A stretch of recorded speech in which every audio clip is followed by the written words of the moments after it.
Happy 2022. Happy New Year to everybody. And we can't wait to show you what's coming in Orgspace.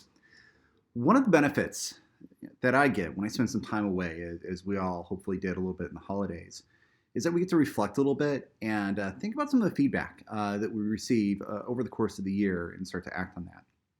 One of the things we've noticed here at Orgspace and in a number of our conversations we've had with various of our customers, that the emphasis on hierarchy in the apps, in things like the team chart and whatnot, don't always reflect the reality of what people organize around.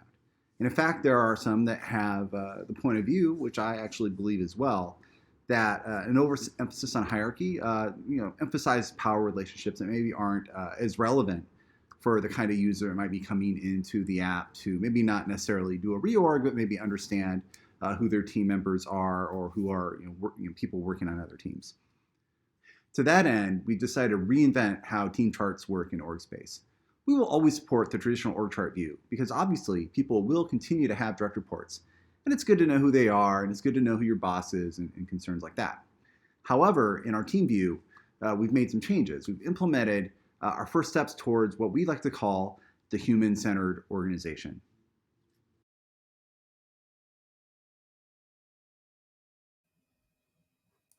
So one of the first things we think about when we think about what is a human-centered organization are little details about, say, what do you see when you first log into the tool?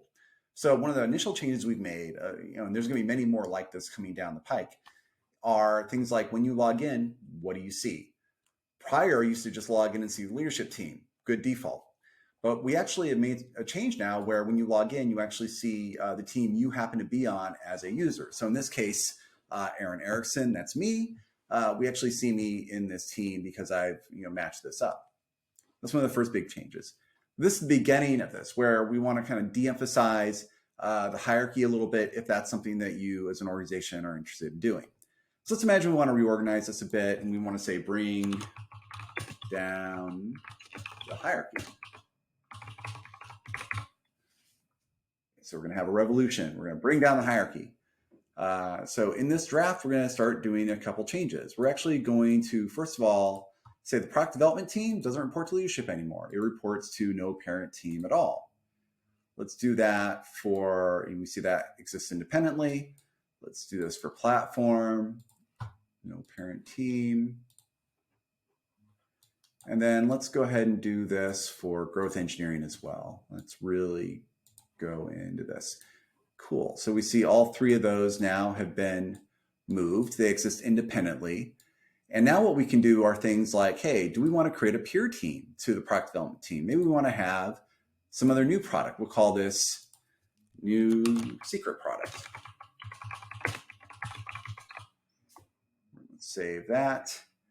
Let's bring in maybe a couple of our leaders for this important new initiative. It's going to be, Roma is going to be directly involved. And we're going to maybe take a couple of these open headcount and add them to that.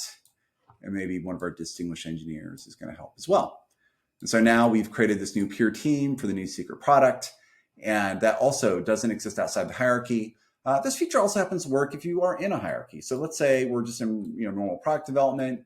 We've got mobile, web, we've got IoT. Maybe we want to create a new team called, let's just call it security. So security, it's a new peer team to the other teams that are under product development. Again, we can kind of do our standard thing where we start moving people over, add a leader there, and then we can click adopt and go ahead and adopt the entire draft. One of the other recent changes that we have are when you do, in fact, want to adopt the draft, you click adopt and you see this set of changes that are communicated in narrative form.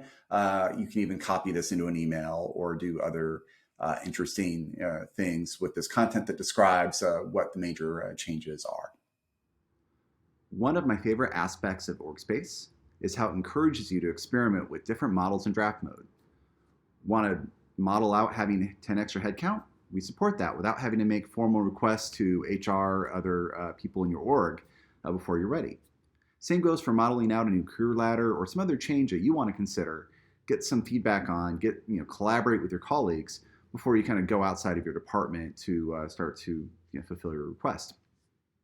As part of these sets of changes, we encourage you to do experimentation in draft mode. This is one of my favorite things about Orgspace, is how it encourages this kind of experimentation before you decide to go about making major changes.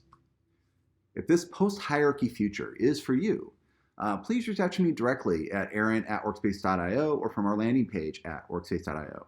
We can't wait to hear your feedback. We're really looking forward to what you think of these new features. Thank you.